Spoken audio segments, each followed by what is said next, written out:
man's twin brother vanished without a trace in 1982.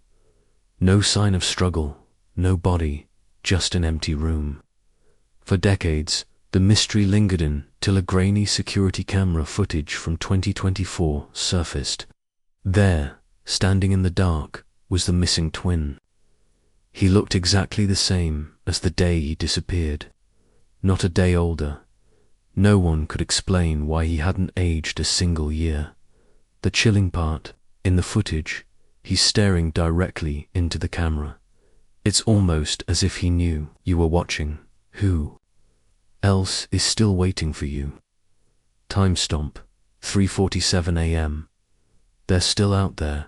The house still smelled like dust. Not the gentle, harmless kind, but the sort that gathered in corners, the kind that crept into the lungs, thick and heavy. It settled where no one dared to look, as if it knew better than to stir. The air was old, stagnant, soaked in years of stories left unsaid, and yet, in the silence, there was something persistent, waiting. It was the kind of silence that wasn't empty, but full of all the things that had been erased, swept into the shadows like a forgotten memory. Lucille stood in the doorway, watching the hallway stretch before her, far longer than it ever should have. The light above flickered, just once, casting a momentary, jagged shadow across the floor. The walls seemed to sigh with the weight of their own history. The floorboards groaned underfoot, the old wood familiar with the pressure of a life that had passed but never truly left. She could almost hear the whisper of the old hymn, soft and distant, as if the walls themselves were still trying to sing. It made her throat tighten. Remembering the voices that once filled this space, voices she had stopped hearing long ago, she took a hesitant step into the hall. The door closed softly behind her, as if the house itself were shutting her in. The smell of mildew and stale air lingered, a scent she hadn't realized she could still recall. Each of her footsteps felt deliberate, as though she had no choice but to walk towards something that was waiting to greet her. The photograph was the first thing she saw. It was the only thing left on the cracked wooden table near the stairs, framed in an old brass stand. The image was warped, edges singed, burned black in one corner as though someone had tried to destroy it, but the flames had missed. A twin, standing side by side, their faces eerily identical.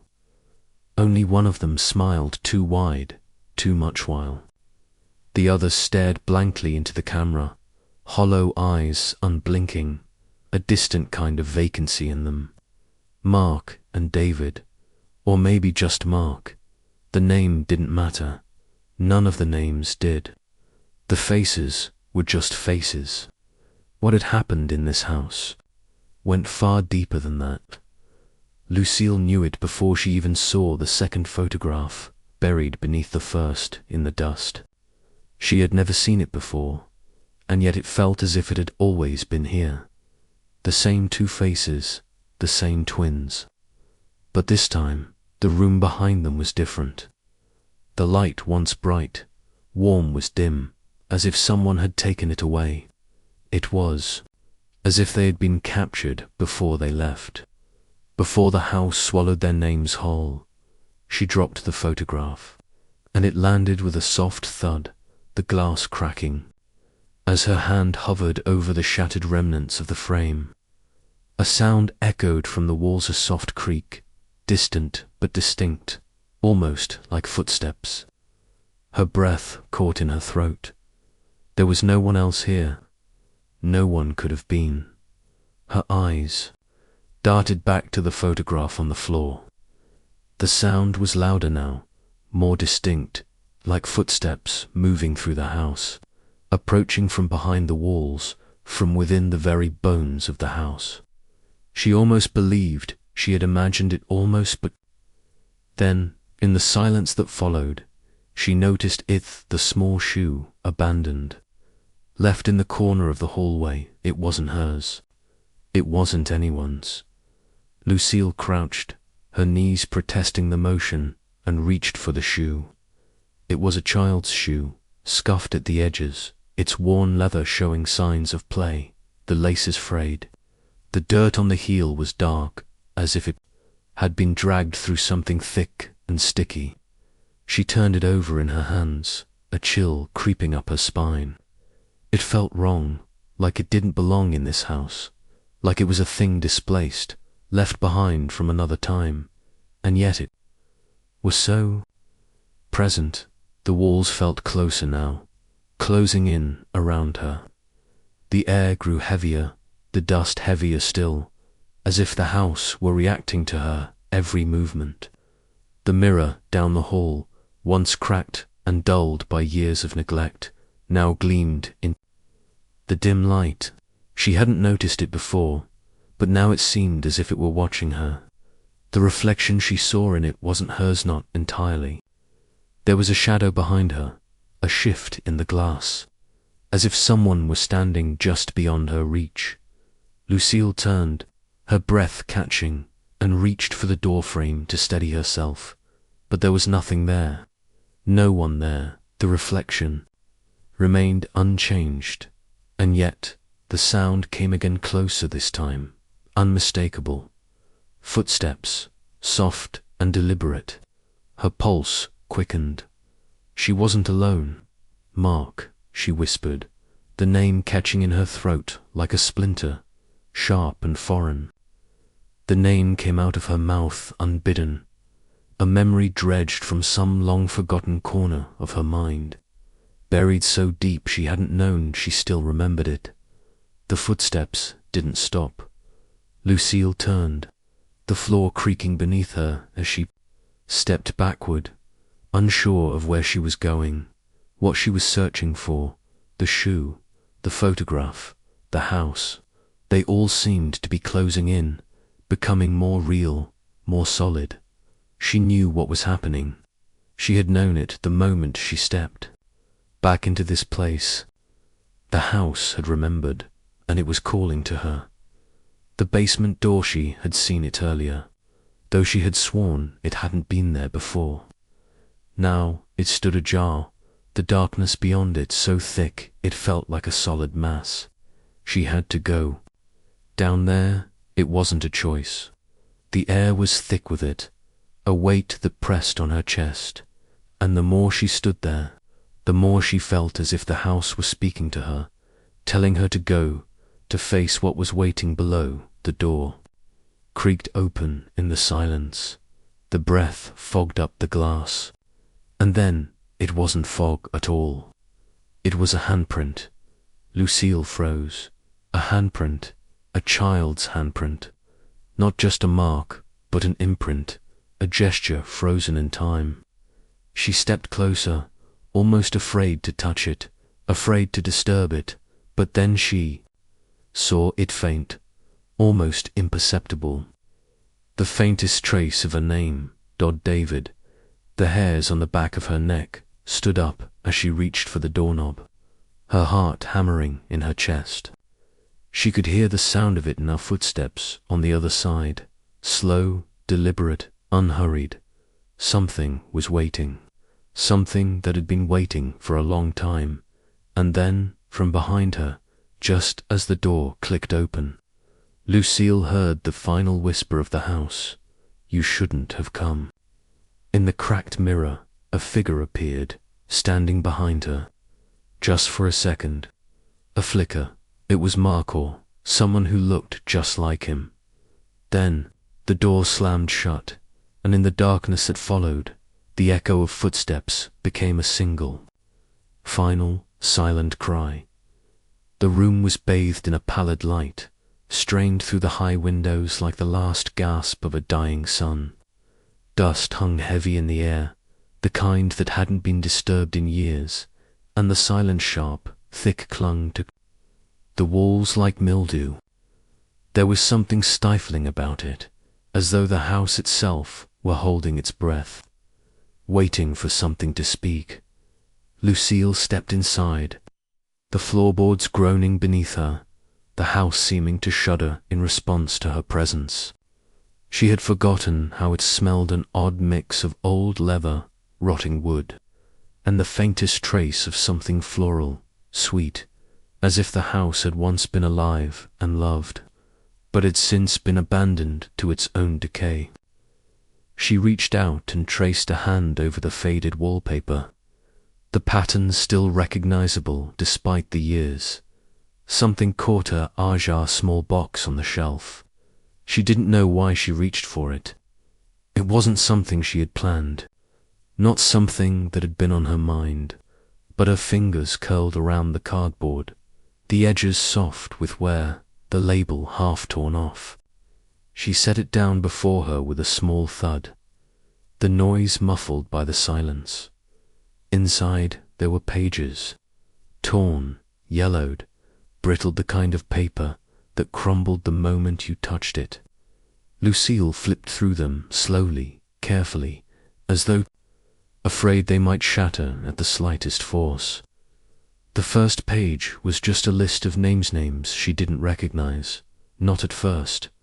It was too faded, too hard to read.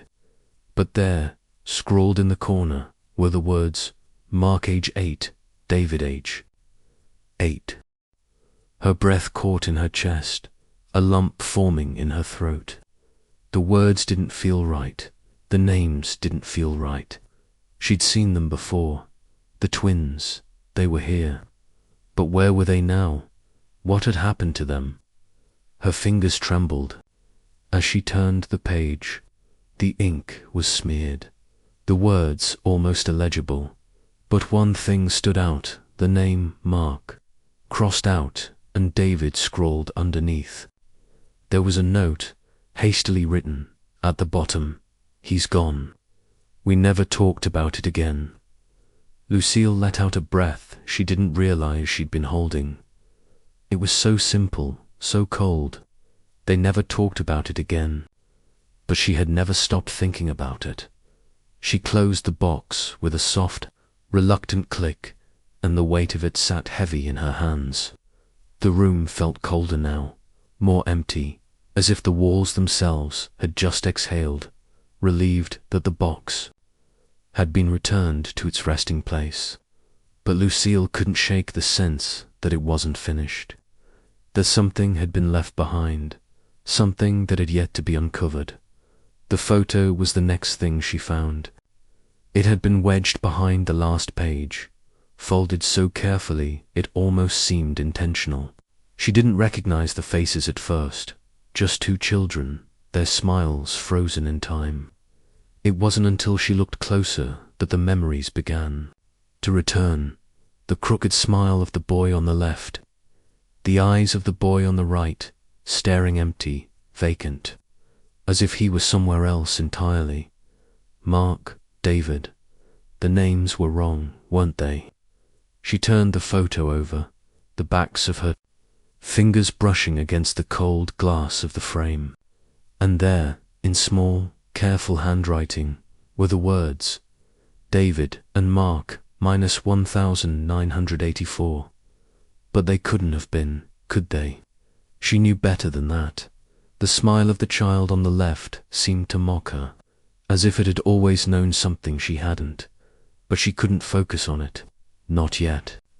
She could feel her pulse quickening, the slow, insistent burn of panic building in her chest, a sensation that had begun to haunt her the moment she stepped foot into this house. The walls didn't just hold memories, they held secrets that had been buried so deeply she could almost feel their weight pressing down on her. Suddenly, she heard the faintest whisper. At first, she thought it was just the wind, a trick of the house settling in its old age. But no, it was there again, more distinct this time. A voice, soft but unmistakable. Mark. Lucille's heart skipped a beat. Her eyes darted around the room. She was alone, wasn't she? She had to be. Mark, the voice whispered again, this time from the farthest corner of the room, just behind a forgotten chair. The chair that had sat untouched for decades, the dust thick on the upholstery. The room seemed to narrow, the walls pressing in on her as if the house itself were trying to swallow her whole. She couldn't move, couldn't breathe. The air had thickened around her, stifling, suffocating. The silence had turned into something else, something that waited at the drawer. It shouldn't have existed, but there it was. She couldn't recall ever seeing it before, but it was there, nestled beneath the window, hidden in plain sight. Its edges worn, as though it had been opened many times over the years. Lucille couldn't look away. She took a step forward, then another, and before she could stop herself, her fingers were already pulling at the handle. It wasn't locked, inside. There was nothing but a single, small, child's shoe. She recoiled, almost dropping it in her surprise. The shoe was old, cracked, its leather worn from use. But it wasn't the shoe itself that made her stomach churn. It was the smell that seemed to rise from it. A faint, sour smell, like something that had been forgotten for too long. The shoe was so familiar. She couldn't explain why, but it was. The house hummed, soft and hungry, as if it were waiting for something or someone she couldn't ignore. The sensation creeping up her spine, the one that told her this had happened before. This had all happened before. She took the shoe in her hands, her fingers tightening around it. She wanted to cry out, but the air was thick, like it was suffocating her voice. She heard the voice again, this time louder, closer. Mark. Lucille's eyes snapped to the mirror across the room, the reflection of her face sharp in the dim light. But it wasn't her face anymore. Not exactly. The reflection was distorted, blurry. There was a shadow behind her, darker than the rest of the room.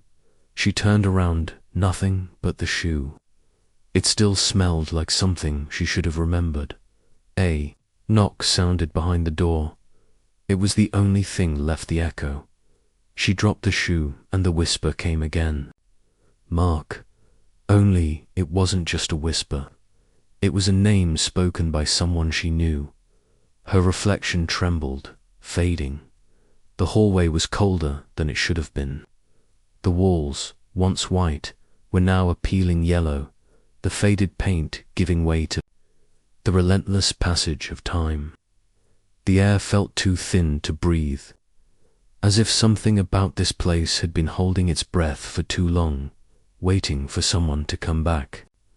Each step Lucille took was cautious, careful, as if the floorboards might crack beneath her weight, as if she were trespassing on something not meant to be disturbed. The house whispered beneath her feet, a language only the walls knew. She hadn't been back here in years, but everything seemed the same. The same creaking door at the end of the hall, the same peeling wallpaper, the same muted scent of stale air, with just a faint trace of something sweet, like incense or dried flowers. It wasn't the house that had changed, it was her. She had come back to uncover the things she had left behind, but some things weren't meant to be uncovered. A door creaked behind her, the soft click of the latch echoing like a forgotten prayer. It was the door to the old storage room, the one no one ever went into, the one they all swore had never been touched. But Lucille had seen it before, and she knew it would be waiting for her when she returned. Something in that room had been hidden, something they had tried to erase, as she walked toward the door. The hallway stretched before her, longer than it had any right to be. She was certain it hadn't been this long when she was a child. The walls seemed to close in around her, bending slightly, as if the house itself were pulling her in. Her breath caught in her throat. She reached for the doorknob, but before her, hand made contact. Something made her stop, a whisper. Mark. The voice was soft, almost like a breath in her ear, but there was no one there. She glanced over her shoulder. The hallway was empty. The house, still, as if it were watching. The air had thickened, pressing against her chest. She turned the knob slowly, the door creaking open, and stepped inside. The room was darker than she remembered, a shadow that seemed to pulse with some unseen force. Dust hung in the air like fog, and there, on the floor, was a single shoe. A child's shoe, worn and scuffed, its leather cracked with age. Lucille's heart skipped a beat. She crouched down, her fingers trembling as she reached for it. The shoe felt wrong, as though it had been left behind intentionally, as though someone had meant for it to stay here, forgotten. She picked it up, the dirt on the sole dark, as if it had been dragged through something thick, something sticky. The shoe was too familiar. Her throat tightened. She had seen this before. Mark. The name slipped from her lips before she could stop herself. She wasn't sure why she said it, why she knew the name so well, but it was there, embedded deep in her mind. The child's shoe had nothing to do with her, with this house, but it was something she had forgotten, something from long ago. A distant sound, like soft footsteps, reverberated through the room. Lucille froze. The air felt colder now, biting at her skin. It was as if the house had drawn in a breath, holding it, waiting for her to hear it too. The footsteps, slow, measured, echoing down the hall, but this time they didn't stop. Lucille looked toward the back of the room. The faint outline of a door appeared in the shadows, just behind a stack of forgotten crates.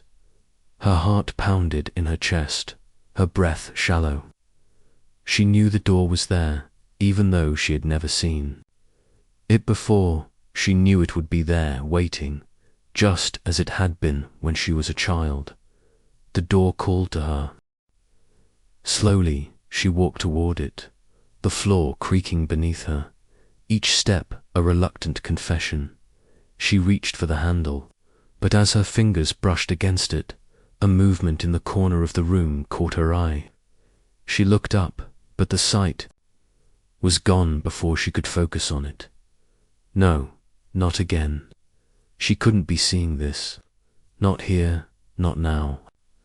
But there it was, the silhouette of a figure, standing still, watching her. She felt the hairs on the back of her neck prickle. There was something off about it, something wrong in the way the figure stood, in the way it waited. "Mark," she whispered. Again, the name tasted like ash on her tongue. But the figure didn't move. It just stood there, waiting. The house, as silent as ever, seemed to wait with it. With one final breath, she opened the door. The room behind it was a perfect mirror of the storage room, but there was something more. The walls were covered in old photographs, torn, smeared, their edges burned and curled. She reached out to touch one, and as her fingers brushed the edge, the photograph fell to the ground. There, in the shattered image, was a pair of children. Mark and David, only no, it wasn't right. Something was wrong. One of them was smiling, but the other, the one on the left, his face was blank, almost hollow, his eyes wide and vacant, staring into the camera as if something had taken him. But it wasn't just that the face was different, distorted, as though the boy had been someone else entirely. The door behind her slammed shut. The sound rang out in the room, deafening. Lucille whirled around, her heart racing, her breath caught in her throat. The figure was gone, but the room felt full. Something had shifted, something had entered the space with her, and now it was closing in. Her eyes darted around the room. The walls were covered in photographs, all of them stained, all of them showing the same thing, Mark. David, their faces shifting in unnatural ways. The room had been waiting for her, for someone to come back, for someone to see what had been forgotten. And now it was showing her the truth. A door opened behind her, and she could feel the heat of it. It wasn't the cold, abandoned space she had expected. The air was thick, charged, and as she turned to look, she saw the faintest trace of a figure in the doorway. It was there, watching her, its face obscured by the shadows. Mark. She whispered again, the name hollow, empty. She wanted to run. She needed to run. But the door was open, and the voice was calling her back. She could hear it now, in the silence that had overtaken the room. Something had been left behind, and now the house would never let it go. The footsteps echoed in the dark, closing in. The attic smelled of stale air and forgotten things. The dust thick enough to obscure the layers of time that had accumulated over the years. Lucille had avoided this room for so long, the door to it locked away in her mind as much as it was in the house. She never imagined she would be back here, standing in the half-light of the slanted roof, the beams above her groaning under the weight of 1,000 untold stories. But the house had drawn her back, just as it always had, as if it had never truly let go. The dim light filtering through the small window cast uneven shadows across the space. She hadn't expected to find anything. She hadn't expected anything. To be here, hidden or forgotten. But then, there it was. A box, sealed with old string and faded wax, sitting in the farthest corner of the room, half buried beneath layers of old newspapers and discarded blankets. It wasn't meant to be found. She thought. It was never meant to be remembered. Her fingers trembled as they undid the string, the wax breaking with a soft crack, like a long-held breath being exhaled. She lifted the lid carefully, almost reverently, as if afraid the very act of opening it would shatter something she wasn't prepared to face.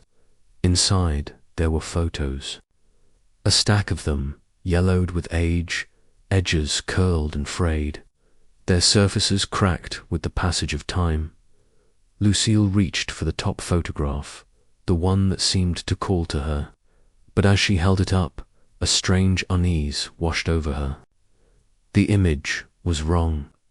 The faces were twisted, not by time, but by something else, something unseen. The children in the photo Mark and his twin, or so she thought, were staring into the camera, their expressions too perfect, too still.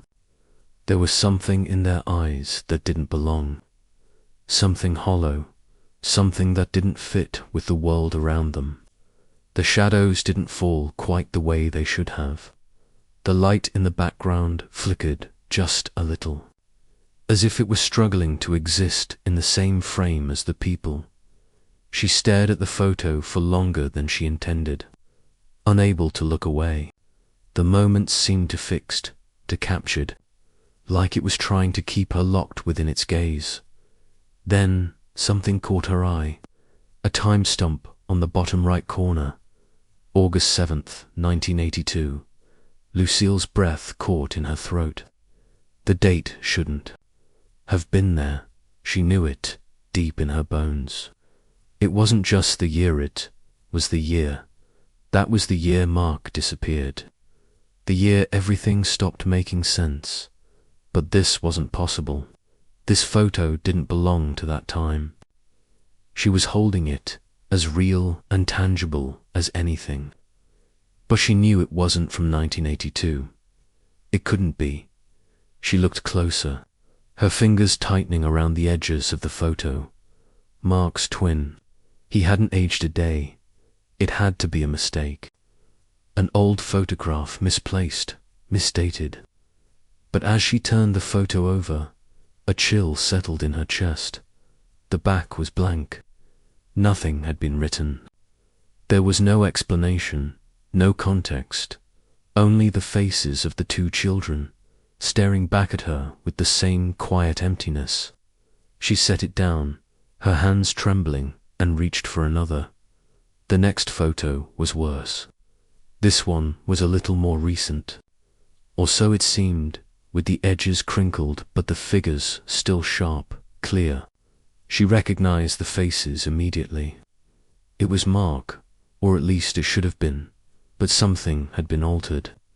Mark's twin, the one that had disappeared, was there right next to him. Only, he wasn't there. His face, instead of being like it was supposed to be, was just a blur, a smear in the photo. His body was in focus, but his face was completely wrong, like someone had tried to erase him. She looked away, her heart hammering in her chest. This was wrong. It was all wrong. The house seemed to be pressing in on her, every inch of it a reminder of what had been lost, what had been hidden, and what had been erased. The walls groaned, a deep, unsettling sound that rattled the air. The photos in her hand felt heavier now, the paper like lead. The box had no other photographs, only fragments of memories, bits of paper, yellowed and torn. A hymn torn from a book, edges jagged and stained, words unreadable. A name scratched out on a ledger, only a few letters left visible. Mr. ... There was another sound now, coming from behind her, faint at first, like a soft tap. She turned quickly, but the room was empty. Nothing moved. The floorboards creaked under her feet as she shifted, but nothing seemed to stir. She looked back at the box, her pulse racing. Her eyes were drawn again to the photographs, but this time something else caught her attention. A figure, barely visible in the background of the next photograph, a shadow lurking in the corner. It was too faint to be certain, but it felt like a presence, a figure waiting. Her eyes traced the edges of the room, the shadows stretching into corners where the light couldn't reach. The attic was still, silent, except for the sound of her own breath, ragged and unsteady. The temperature had dropped, the air thick with something she couldn't name. Her fingers were still curled around the photographs, her knuckles white from the pressure. She couldn't leave, not yet. The box had opened something in her, something she had buried too deep to remember. The memories, Mark, they were all coming back now, flooding her with questions she hadn't known she needed answers to. She couldn't forget this. She couldn't ignore it. A single photograph, a single moment. It was enough. The light flickered again, casting the room into darkness for just a moment, but in that instant, she thought she saw something. A face, a fleeting shadow in the dark. She gasped, dropping the photo from her hands. It fluttered to the floor, the edge catching on the old wooden beam beneath. And then, from somewhere deep within the house, came the sound of a door opening slow, deliberate. Just beyond her reach. It was never meant to be found. Lucille turned to leave, but something made her stop. The air in the room had thickened, and as she stepped toward the door, she could feel that something was watching her.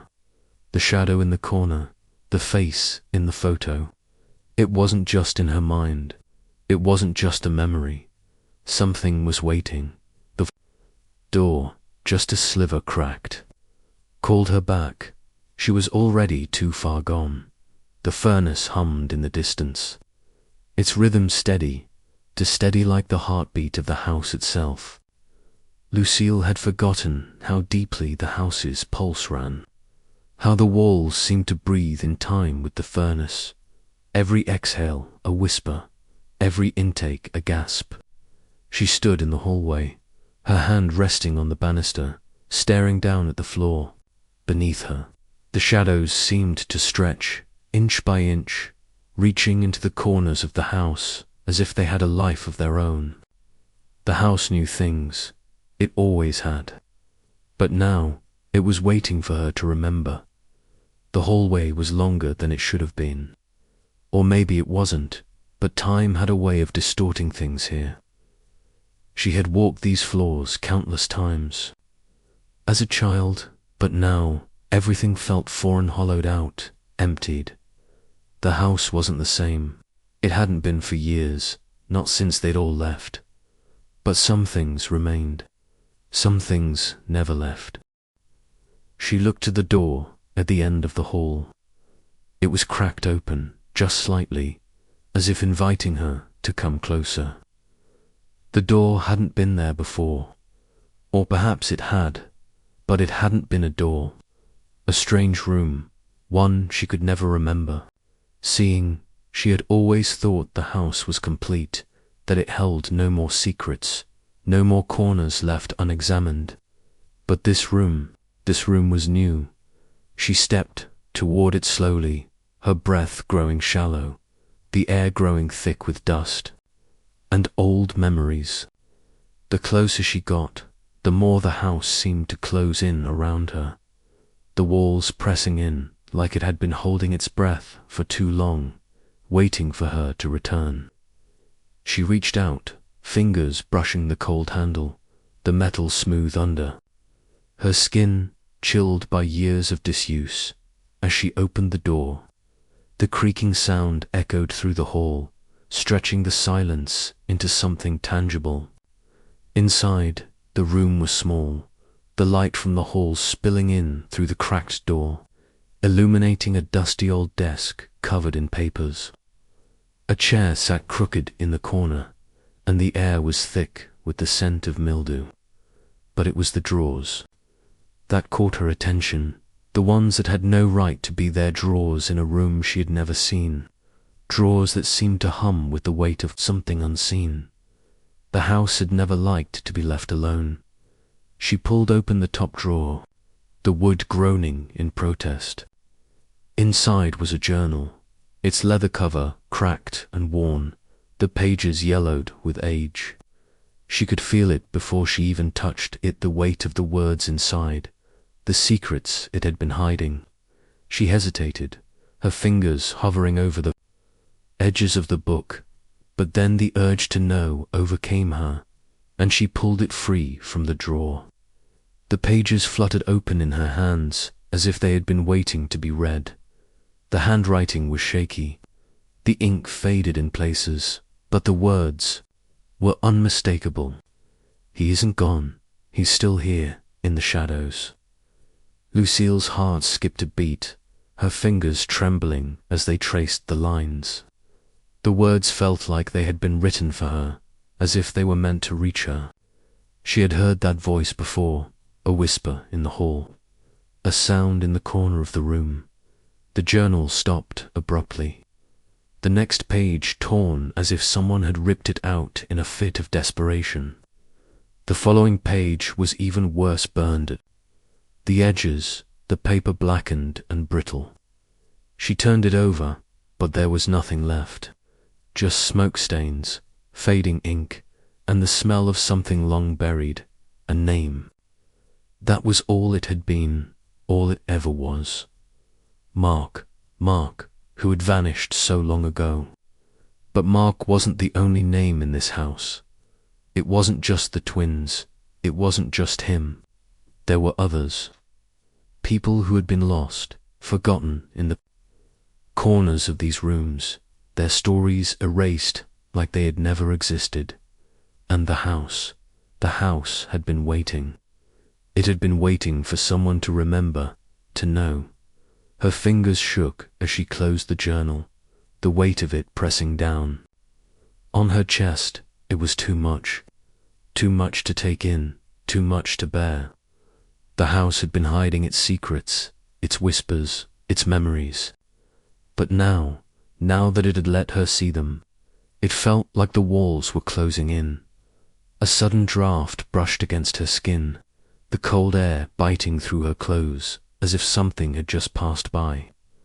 Lucille's heart raced as she turned toward the door, but there, in the doorway, just barely visible in the dim light, was a figure she had never seen before. It was faint, barely a shadow, but it was enough to make her freeze. The figure stood still, watching her, its outline hazy, as if it was struggling to hold on to its place in this world. The longer she looked at it, the more it seemed to solidify, the shadows folding around it like a veil. But it wasn't the figure that made her gasp. It was the eyes that had no right to be here, eyes that were too familiar. The eyes of Mark. Mark, the name slipped from her lips, almost a prayer. She took a step toward the door, but the figure faded before her eyes. Swallowed by the darkness, she stood frozen in the doorway, the journal heavy in her hands. The walls seemed to groan, a low vibrating sound that echoed through the room. The furnace, downstairs, hummed in a rhythm too steady, too unnatural, and Lucille realized with a sudden, sinking dread that the house had never stopped waiting for her. It had been waiting for her to open the door, to read the words, to see. The things it had buried, the house knew. It had known all along. The figure was gone now, but Lucille knew that it had been real, had been waiting for her in the shadows, waiting for her to remember. She closed the door behind her, the sound of it slamming to final, too loud in the quiet, but the house wasn't done. The house would never be done. It was still waiting, and so was Mark. The whispers were still there, beneath the floorboards, behind the walls. The house had been silent for days, but silence, Lucille had learned. It was never truly empty. It hummed with something beneath the surface, the kind of quiet that felt like a warning. The air was thick with the scent of old wood, dust, and something else, something sweet, decaying. Her footsteps echoed down the hallway, the boards creaking. Beneath her, like the bones of the house itself, groaning in its sleep. She moved slowly, her eyes skimming the walls as if expecting something to materialize in the space between the cracks. She had always been drawn to the attic. It had called to her when she was young, a room she was never allowed to explore, a place that had always seemed forbidden. It was still there, behind the heavy door, waiting for her to return, to unlock the memories she had buried long ago. But today, it wasn't the attic that drew her in. Today, it was the strange pull of something buried beneath the floorboards, something she hadn't seen before. It started with a faint hum, barely audible at first, a subtle vibration that rattled the air, as if the house had a heartbeat all its own. Lucille stopped in front of the old, worn floorboard, her hand hovering just above it. She had never noticed it before, but now, as she knelt to examine it, she realized that something wasn't right. The wood was older than the rest of the floor. It was darker, weathered, as if it had been pulled from a different time, from a different place. Her fingers trembled as she gently pried the board loose. The sound it made was muffled, a soft scraping like a secret trying to escape. Beneath the board, hidden in the hollow, was an old, rusted key. It was small, its edges frayed with time, the metal warped and pitted with age. Lucille picked it up, feeling the cool weight of it in her palm. It didn't belong here, she knew it. The key had no obvious lock. It wasn't like any key she had ever seen in the house. Yet, the moment she held it, it felt familiar, nervingly so. She stood, still holding the key, and her eyes wandered to the cracked mirror on the wall opposite her. Her reflection was pale, shadowed, but it wasn't her eyes she focused on. It was the figure, standing just out of frame, barely visible, but there. For a moment, she thought it was just the dim light playing tricks on her. But no, it wasn't her. It wasn't anyone she knew. The key, heavy in her hand, seemed to pulse in time with her own heartbeat, the rhythmic thrum of the house vibrating through her chest. She turned away from the mirror, her breath shallow, and walked down the hall. The key led her as if it had a mind of its own, tugging her forward, pulling her back to the place she thought she had escaped from so long ago. She stopped at a door that shouldn't have been there, one she had never seen, though it had always been part of the house. The wood was scratched, faded, as if it had once been something grand but had fallen into neglect. A sense of dread washed over her. She could feel the house watching, could almost hear it breathing, waiting for her to make the next move. Lucille stepped toward the door, her hand closing round the key, the cold metal pressing into her palm. She had to open it. She had to know what was behind it. She could feel the house's insistence, the way it seemed to nudge her forward, urging her to unlock something that had been sealed away. The key slid easily into the lock, turning with a click that echoed down the hallway. But when she pushed the door open, it didn't reveal the room she had expected. No, the space beyond the door was wrong. It was not a room at all. It was a void, a dark space that seemed to stretch beyond what was natural, like a wound in the house that hadn't healed. The air was thick, impossibly still. There was no light, no sound, only the suffocating weight of silence. She stepped inside, drawn by something she couldn't name, a need to uncover what had been hidden. But the floor beneath her feet didn't feel solid. The moment she moved, the ground shifted, as though she was standing on the edge of something deep, something that threatened to pull her in. Her breath caught in her throat. She turned, but the door behind her was gone. It had disappeared, replaced by the same unbroken blackness that filled the room. She felt a pull, not just on her body, but on her mind. The house was asking her to stay. The hum of the furnace downstairs grew louder, more insistent, as if it were calling to her, urging her to remain in this place of in-between. She could feel the walls pressing in, the weight of the house bearing down on her, suffocating her thoughts. And then, just as her mind was beginning to fray, the mirror flickered in the corner of her vision. She turned toward it, but there was no reflection, just the same endless blackness. But then, a face. A figure stepped into the frame, the outline. Sharp, too sharp, like a distortion in the air itself. Lucille's heart stopped. It was Mark. It was him, or at least the shape of him, his face twisted by something she couldn't quite place. His eyes were wide, too wide, his mouth hanging open in a soundless scream. But there was something behind him, something watching just out of frame, just beyond her reach. Mark. The word left her lips, a breathless whisper, a prayer, for an answer that would never come. And then the house shifted. The door reappeared, or perhaps it never left. The light flickered in the hallway, as if it had always been there, waiting for her to return. But there was no escaping now. Lucille stepped back, the key still heavy in her hand, but now it felt colder, almost as if it had become part of her. The house wasn't done with her. The house had never been done with any of them. She turned, and the mirror was there again, reflecting something that shouldn't have existed. The face in the frame Mark's twin, his eyes black and endless, wasn't just watching, it was waiting. It had been waiting for her all along.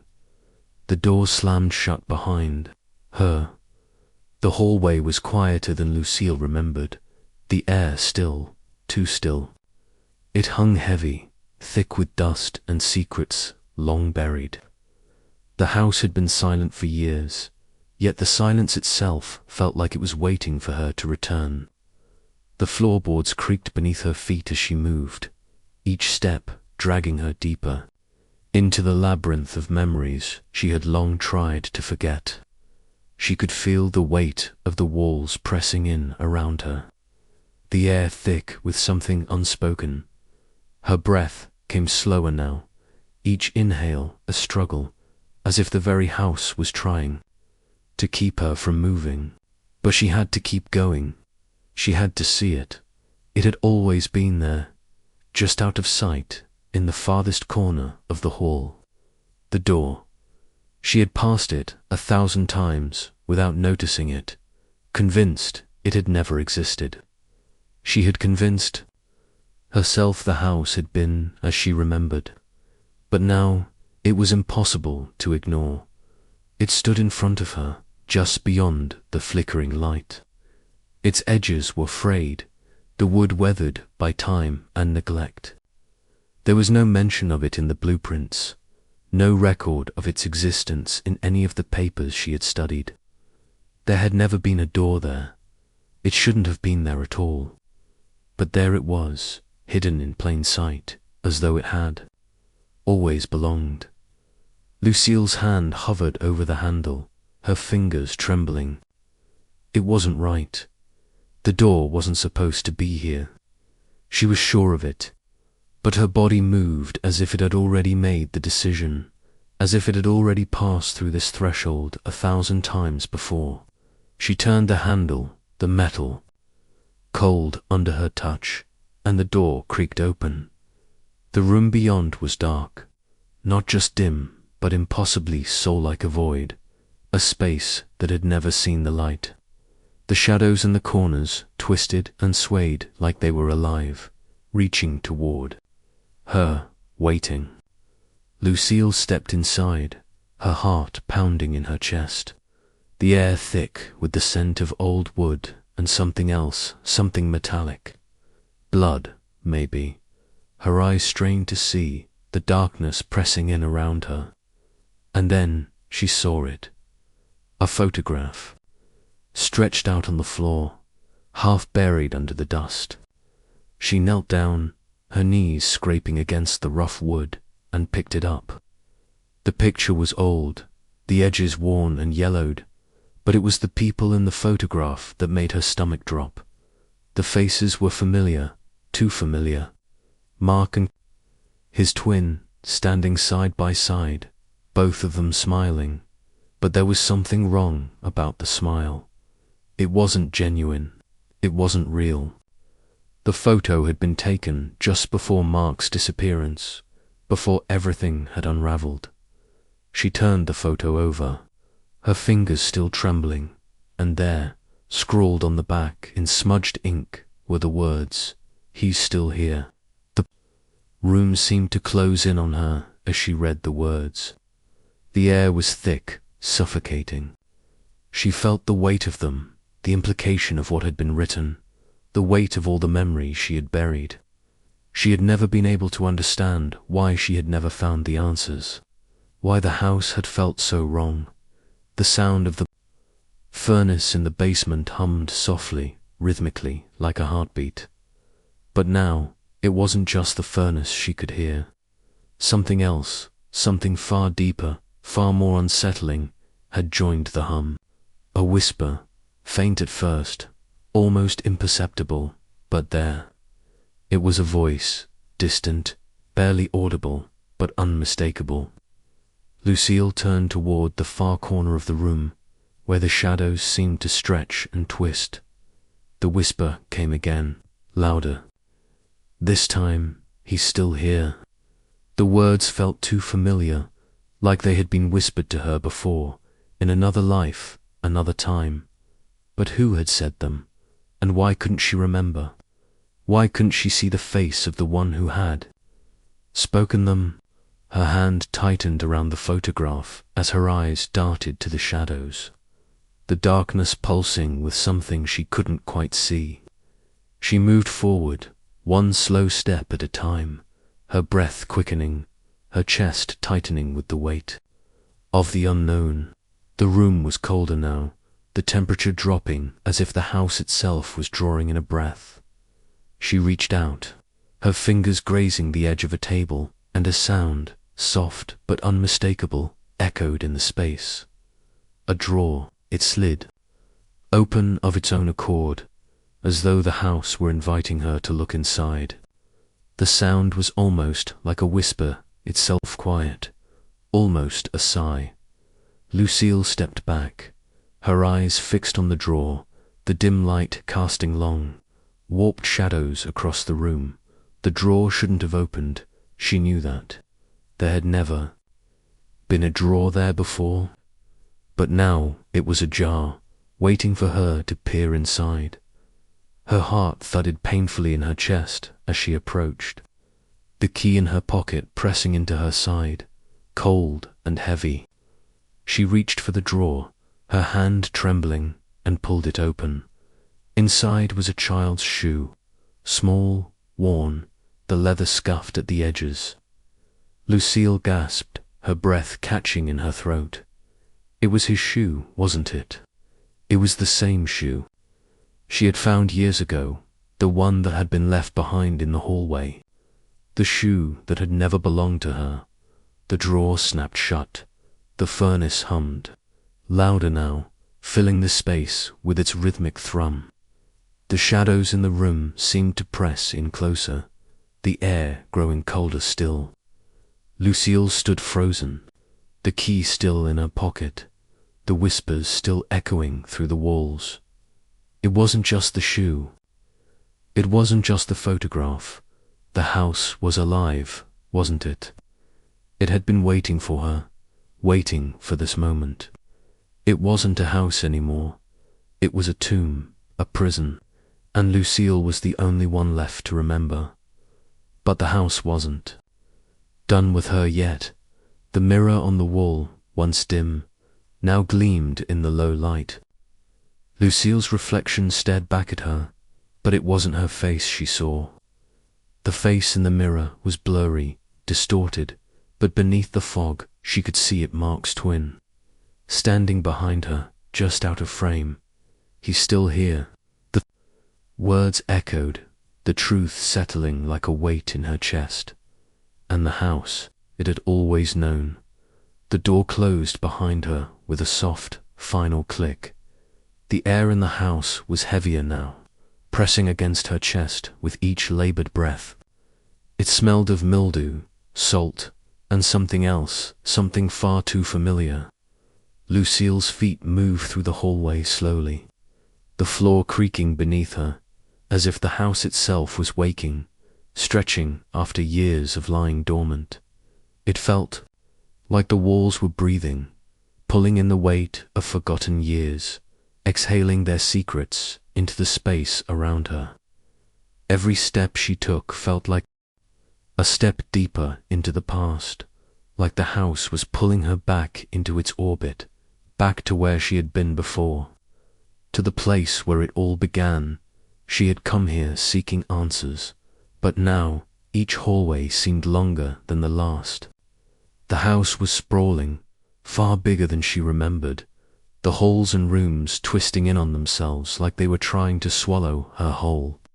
But there was one place, one room, that had always felt different. The room they had always told her didn't exist. The room she had never been allowed to see. Her heart beat faster as she reached the end of the hall, where the door stood, chipped and weathered, as if it had been there for centuries. But that wasn't the strange thing. No, what made Lucille freeze was the fact that she had never seen this door before. There was no record of it. It wasn't on any floor plan. She had lived here for years, but she could not remember this room. The door seemed to pulse with an energy she could feel deep in her bones, like it was calling to her, urging her to open it. Her hand hovered over the cold, rusted knob, and for a moment she wondered if she should turn back. But she couldn't. She couldn't leave it untouched any longer. She twisted the knob slowly. The door creaked open with a sound that reverberated through the hall, like a breath being released after years of silence. She stepped inside. The room was dim, but it wasn't dark. Light from the hallway poured through the cracked door, illuminating the edges of a room that should not have been there. The walls were lined with old bookshelves, their contents thick with dust. There were no windows, just a low, almost imperceptible hum in the air that seemed to vibrate with some unseen presence. But it wasn't the bookshelves or the dust that held her attention. It was the floor. Lucille's eyes darted to the center of the room, where the floor had been drawn on, marked with a mapper rough sketch in charcoal, fading at the edges, but still visible. Her stomach twisted as she stepped closer, her feet dragging through the dust. There, in the center, was an X. It was crude, drawn quickly, but it was unmistakable. She crouched down, her knees protesting against the cold, unforgiving wood. She stared at the mark. The X seemed to pulse in the low light, beckoning her closer. It was as if the house had been waiting for her to find it, to understand. She could feel it in her chest. The house remembered. It had always remembered. It had never stopped remembering. The survivors had always spoken of it in fragments, like whispers in the dark, but they had never been clear. They had never told the full story. The room, the exit, had always been here, waiting. The house had. Buried it in the dust, covered it with years of stories and lies, but it had always been waiting for someone to find it. Her fingers brushed the floor, tracing the outline of the mark. A chill ran down her spine. She wasn't alone. The air was thick with something, a presence, but it wasn't just the house. It was the memory. It was Mark, and it was his twin. She had never understood the truth of their disappearance, not completely. She had always believed it was a tragic accident, a moment lost to time. But now, as her fingers brushed over the charcoal lines, the truth was unraveling. This room, the Mappit, wasn't just a room. It was a memory, a secret buried, so deep that the house had hidden it even from itself. The hum of the furnace downstairs grew louder now, thumping in time with her heartbeat. She stood up slowly, taking a step back. The walls seemed to close in, the weight of the house pressing down on her. She wasn't just in a room anymore. She was in a place that had known what happened, a place that had always known, Lucille's. Eyes flickered to the corner of the room, where a small wooden chest sat beneath the dust. It was old, the wood cracked and stained with age, but the lock was intact. She had to open it. She knew that her hands trembled as she walked toward it, each step feeling more uncertain than the last. The hum in the walls grew louder, more insistent, like it was coming from inside her head. She reached down, her fingers closing around the lock, and twisted it. The chest creaked open, revealing a bundle of old papers, yellowed with age. She pulled them out carefully, her heart racing as she flipped through them. The papers were fragments, hastily scribbled notes, some in ink, some in pencil faded, but still legible. And there, in the middle of the stack, was a name. Mark. It wasn't the name written on the papers that made her blood run cold. It was, what came next? He's still here, in the shadows, waiting for you. The words were written in a hand she recognized. It was the handwriting of someone who had disappeared long ago, someone who had never returned. The room seemed to breathe, the walls pressing in closer, like the house itself was remembering the name, remembering what had been buried, Lucille's. Breath came faster, the weight of the words settling like a stone in her stomach. The shadows in the room deepened, and she could hear the faintest whisper, like a breath, but not hers. She turned quickly, but the room was empty. But the air was heavier now. The door she had opened was still ajar, and in the corner, A small child's shoe lay discarded on the floor, half hidden in the dust. The room seemed to pulse. The house had been waiting for her. The echoes in the walls were louder now. "He's still here." The words repeated in her mind, twisting, pulling her back into the room, into the memory. The house had always known. The twins had never left. And the truth was buried beneath the floorboards, beneath the dust. But it was never meant to be found. Not yet. And it wasn't finished with her. The room smelled of cold earth and old, stagnant air. Lucille's fingers trembled as she adjusted the dim light above her, the weak bulb flickering like the last remnants of a memory she didn't want to remember. She stood still for a moment, watching the old film reel on the projector in front. Of her, the image on the screen was grainy, distorted like it had been passed through to many hands. Too many years, but there was no mistaking the figure. It was Mark, or at least, it looked like Mark. The face was familiar, his features, sharp and untouched by time. The same eyes, the same expression, yet there was something, wrong. Too calm, too still. The kind of calm that sent a shiver down her spine. A dissonance she couldn't place. The image flickered, stuttering on the screen, the static cutting through the silence of the room. Lucille's throat tightened as the grainy footage slowly cleared. He smiled in the corner of the frame, that same twisted smile she had remembered from so long ago. Too old now, too familiar, too unsettling. He couldn't have been there. He couldn't have been smiling. Not like this.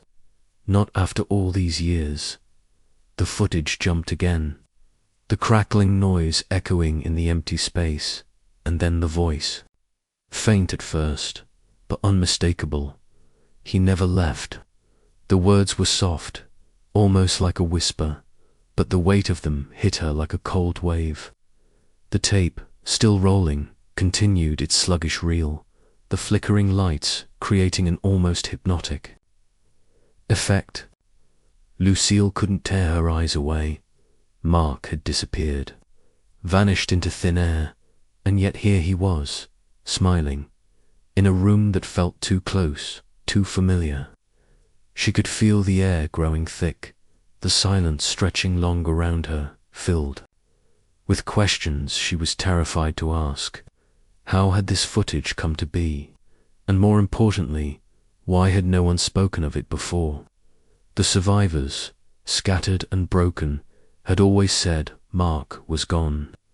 They had whispered about the twins, about the disappearing, but none of them had ever mentioned this footage. None of them had ever mentioned that he was still here. The camera stuttered again, the picture distorting momentarily, then returning, though the faces in the film were changing now, blending into one another. The footage seemed to age, as if the years were peeling away before her eyes. She felt something move behind her, a creak, faint but deliberate, as if the room itself was shifting. Breathing dot, and then there it was, a figure standing in the corner of the frame. Not Mark, not the twins, but someone else. A shadow, standing just outside the light, barely visible. Lucille turned sharply, but there was nothing there. Only the hum of the projector, the soft rasp of the film unwinding itself. She exhaled shakily, her eyes darting back to the screen. The figure was gone, swallowed by the dark, but she could still feel it there, lurking in the edges of her vision. The house had always felt this way, like it was alive, like it knew things, held secrets that it wasn't ready to let go of. The walls seemed to pulse with its own kind of rhythm, an ancient pulse, slow and deliberate. The light above flickered once more, casting strange shadows across the room. The whisper returned. He never left. Lucille's hand shot out, fumbling for the dial of the projector, But before she could turn it off, the next frame flickered to life. The face that stared back at her was different, now familiar, but distant. It was Mark's face, but it was twisted somehow, as if the image had been manipulated. The smile was forced, the eyes too wide, too vacant. She watched as his lips moved, but no sound came from the film. There was something off about this. Something about the way the footage shifted, the way the scene seemed to loop over itself. She saw herself in the corner of the frame. She was there, standing just behind Mark, watching her breath caught in her throat. She didn't remember standing there. She didn't remember this moment. She hadn't been in that room. She had been somewhere else, hadn't she? Her mind reeled, trying to place the pieces together, but the more she tried, the more they slipped away, like sand through her fingers.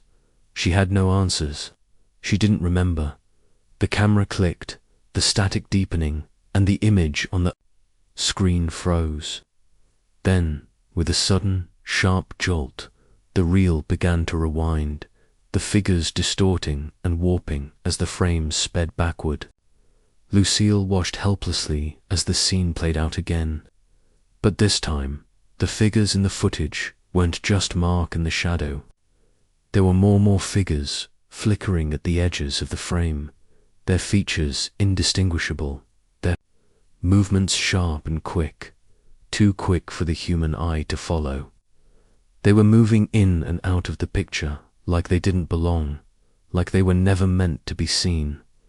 The tape kept rolling, the sound of the rewind filling the space, creating an overwhelming pressure in her chest. She stood frozen, unable to tear her eyes away. She could feel the room growing colder, the walls closing in. Something had changed, something had shifted, and her past was slipping from her grasp. She reached forward, trembling, her fingers brushing the reel's edge. It was too much. The images, the whispers, the figures, they were all too much. The footage stopped abruptly. The room was silent, except for the soft whir of the projector's gears. Lucille's breath echoed loudly in her ears. Her fingers were still pressed against the edge of the reel, her chest tight with fear, with the knowledge that something had changed. And then it happened. The door to the room, the door that had never been there before, creaked, open just a fraction. The whisper came again, louder this time, thick with something Lucille couldn't quite place. Something familiar. Something wrong. He never left. Lucille turned to face the door, but before she could move, the sound came louder now. A scratching, dragging sound from the corner of the room. Something was moving behind her. A name scratched into the wall. Mark. But it wasn't just a name. It was the truth. The house had always known. The house held its breath as Lucille stepped into the attic. The floorboards groaned beneath her feet, every step echoing through the silence like a confession. The air was thick with dust, the smell of mildew and old wood clinging to her skin. But there was something more, something underneath the surface, something old, something that had never left.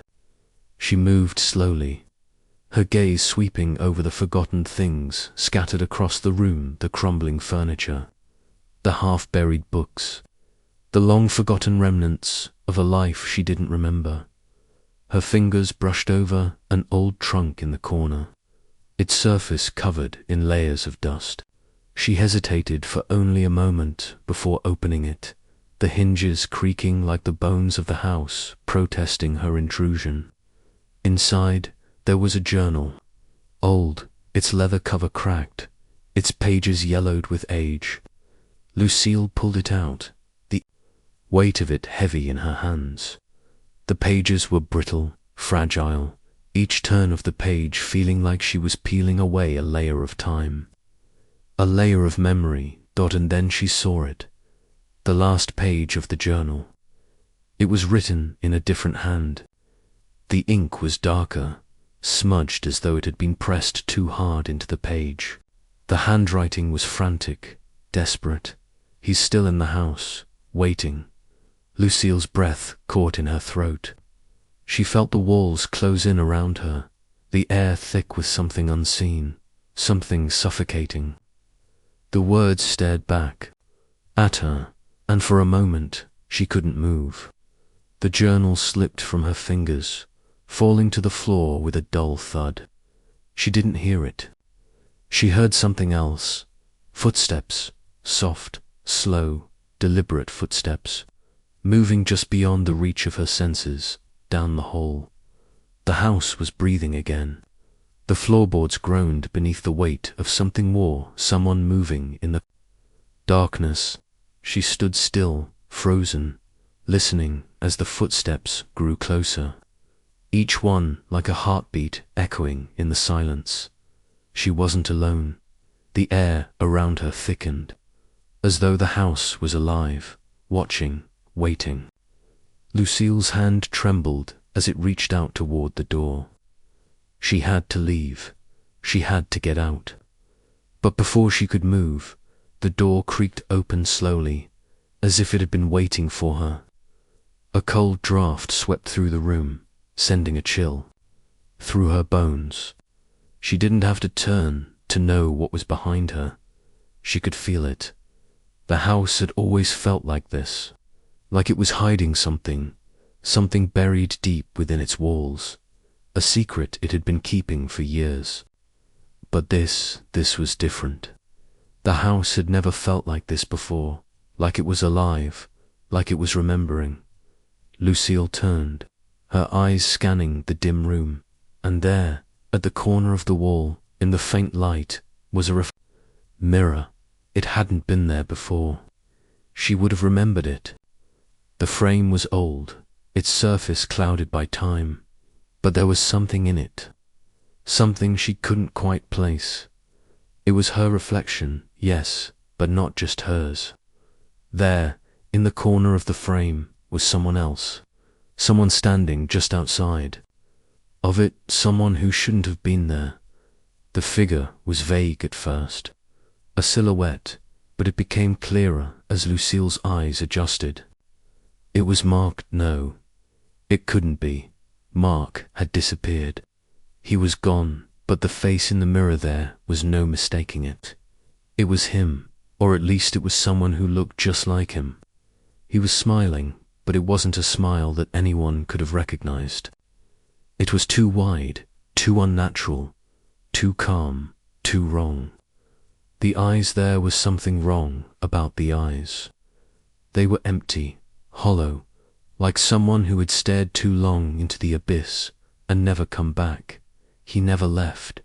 The words whispered through the room, filling the space with a low, suffocating sound, as if the house itself was speaking. Lucille took a step back, her heart pounding in her chest, but the reflection didn't move. It stayed, frozen, in the corner of the frame. Her fingers trembled as she reached for the door, but it slammed shut with a force that made her jump. The footsteps, they were closer now, closer. Her chest tightened, the air thick with dread. The floor beneath her feet seemed to shudder, like the house was alive, like it was waiting to swallow her whole. The mirror on the wall flickered, the light bending strangely, distorting the reflection. She stared at it, her breath shallow, and the reflection shifted. The figure of Mark in the mirror moved. He moved. Her heart skipped a beat. She wasn't just seeing it. She wasn't just imagining it. The figure was moving closer, inch by inch, its face twisted, its eyes locking onto hers. The footsteps behind her were louder now, too loud, too close. She had to turn around. She had to. The door creaked open again. The figure in the mirror had reached the edge of the frame. It was just there, standing, too still, too calm. It wasn't moving anymore. Lucille's breath hitched. She turned slowly, her heart racing, and the room was empty. Nothing but the still air and the faintest trace of footsteps, barely audible, receding into the silence. She wasn't alone. The journal, forgotten on the floor, stared up at her from the shadows. The last page, the one written in that frantic hand, glared at her. The words, "He's still in the house, waiting." The truth, she realized, had never left. It had always been here, in the walls, in the floorboards, in the places people didn't dare to look. The house had been waiting, and it wasn't finished with her yet. The mirror flickered one last time, the glass reflecting something it shouldn't have. A handprint, just above her shoulder, where no one stood. And in the reflection, her own face twisted into something unrecognizable. He never left. The house had known all along. The door behind her clicked shut, locking her inside. The candle flickered weakly in the corner of the room, casting strange, wavering shadows that seemed to stretch and shrink with every pulse of light. Lucille's breath hitched as the flame flickered again, twice, and then steadied. The house was too still, too quiet. The kind of silence that presses in, that makes the walls feel like they are listening, waiting for something to break. She sat at the old wooden table, her fingers pressed against the pages of a journal that had sat untouched for far too long. The leather was cracked, the edges of the pages curled and yellowed with age, as if it had been buried in some forgotten corner of time. And yet, here she was, staring down at it, as though it had been waiting for her. The ink stains on the page were darker here, smeared in places as though someone had pressed too hard, as if the words were trying to break free from the paper, desperate to be heard. She turned the page slowly, the dry rustle of the paper filling the silence of the room, and there it was, written in a hand that wasn't hers. The last page of the journal. The ink was darker, as though it had been written in a rush, trembling. The words were simple, but the weight of them crushed down on her chest. David, he's still in the house, waiting. Lucille's fingers clenched around the edges of the journal. The name, written with such finality, hit her like a cold slap. David, the twin she had never truly understood, the one who had vanished, disappeared without a trace, as if the house itself had swallowed him whole. This house had always felt like it held something back, like it was watching, waiting for something to return. The words seemed to echo through the room, filling the space with a pressure that made it harder to breathe. David was still here, waiting for what? Lucille swallowed, her throat dry. The candle flickered again, and the shadows twisted unnaturally. Her gaze lifted from the journal, drawn to the far corner of the room, where a door stood slightly ajar. She hadn't noticed it before. Her heart skipped a beat. The door, the one that had never been there, the one that shouldn't be there. The hinges were rusted, the wood darkened and warped, as though it had been subjected to years of neglect, years of silence. It was part of the room, yet it was not part of the room. The door had never been there. She had walked past this corner 100 times, and there had never been a door. Now it stood before her, a gap in the wall, an invitation. Lucille stood up, the floor creaking beneath her feet. She moved toward the door with slow, measured steps, her pulse quickening in her ears. The air seemed to thicken as she reached for the handle, her fingers trembling as they brushed against the cold, tarnished metal. The door opened with a low groan, the sound far too loud in the thick silence of the house. Inside, the room was dark, too dark for her eyes to make sense of. But then the candlelight stretched just enough to catch something on the floor. Lucille's breath caught in her throat. A shoe, a child's shoe, lying in the middle of the floor, as if it had been dropped there and forgotten. The leather was cracked, worn at the edges, the laces frayed and undone. But it wasn't just the shoe that made Lucille's blood run cold. It was the size. It was the size of a child's shoe. And more than that, it was so familiar. Her mind reeled. She had seen this shoe before. It had been in the hallway, years ago, the day everything had begun to unravel. She hadn't remembered it until now, but there it was, just as she remembered it. Left behind in the darkness, she bent down, her hand reaching for it instinctively, her fingers brushing the leather. The shoe was cold to the touch, too cold. The sensation of it under her fingertips sent a ripple of dread through her, and she snatched her hand away, her chest tightening. Then she saw it. The paper, beneath the shoe, almost hidden by the darkness, was a scrap of old crumpled paper. Lucille reached for it with trembling hands, the rustle of the paper sharp in the silence. As she unfolded it, she saw the words, written in the same shaky handwriting as the journal. They were never meant to leave. He never left. Lucille's breath caught in her throat. She pressed the paper to her chest, her heart pounding in her ears. The words felt like a trap, pulling her in, twisting the truth into something unrecognizable. He never left. It wasn't just a name anymore. It was a truth buried too deep to be uncovered. But here it was, laid out before her. The house had kept its secrets well too well. It had buried the truth beneath layers of dust, behind walls that were never meant to be opened. But now it was too late. The house had woken, and its secrets were spilling out like blood from an open wound. The candle flickered again, its flame dancing wildly as if it too were aware of the weight of the moment.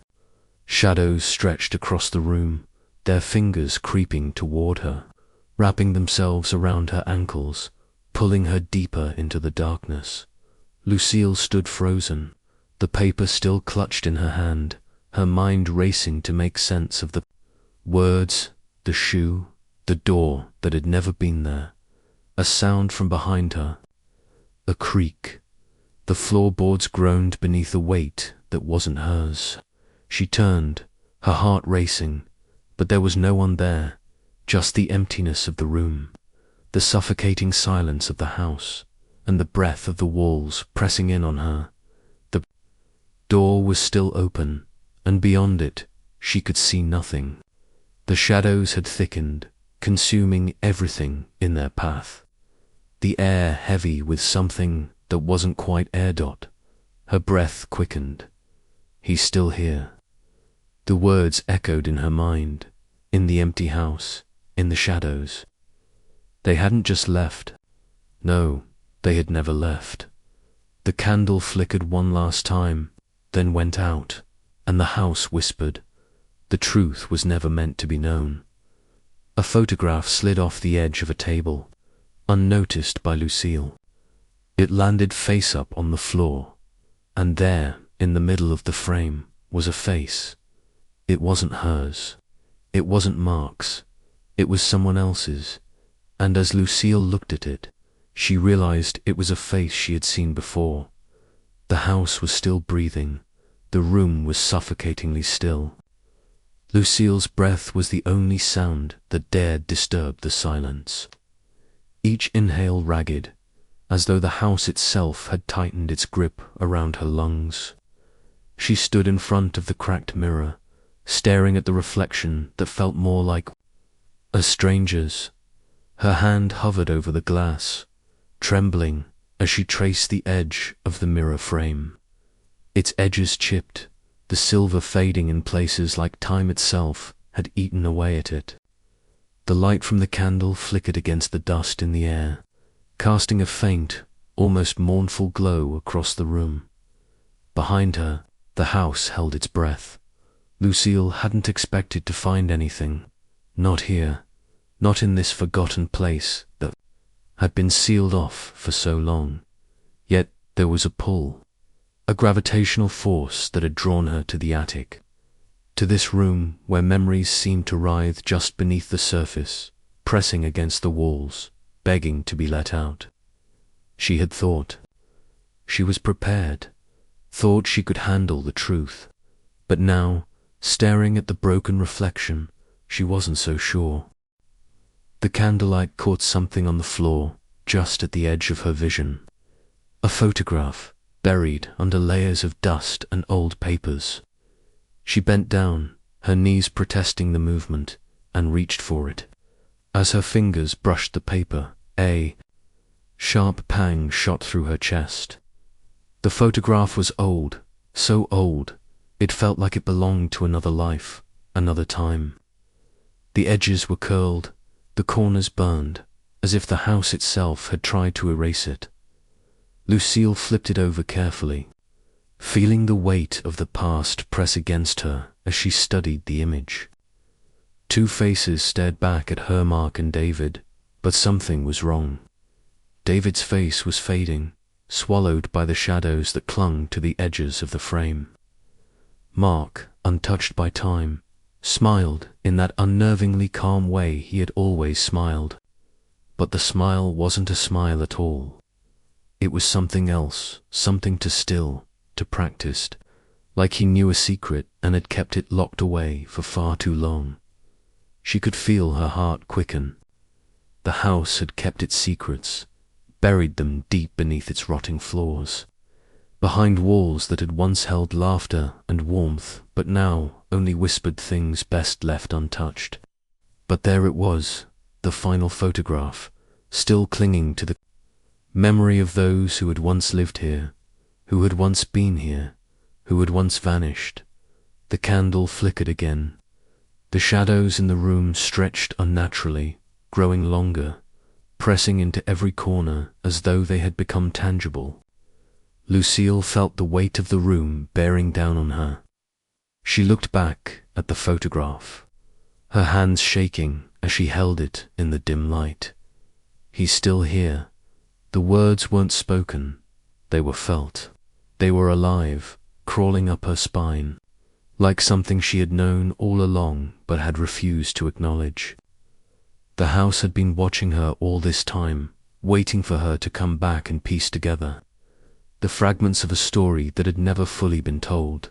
The sound of footsteps reached her ears, soft, tentative, coming from the hallway just outside.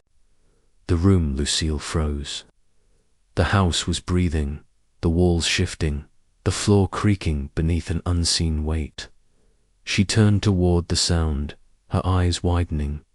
There, at the edge of the doorway, a shadow flickered, just for a moment. Then it was gone. She stepped forward, moving slowly toward the door. The floor groaned under her feet, every step echoing through the house like a haunting reminder of all the things that had been buried here. She reached out for the door, her fingers brushing against the cold wood, and it swung open with a slow creak. The hallway was empty, the air thick with dust, and the remnants of forgotten years. And then there it was, the thing that she had feared, that she had known would be waiting.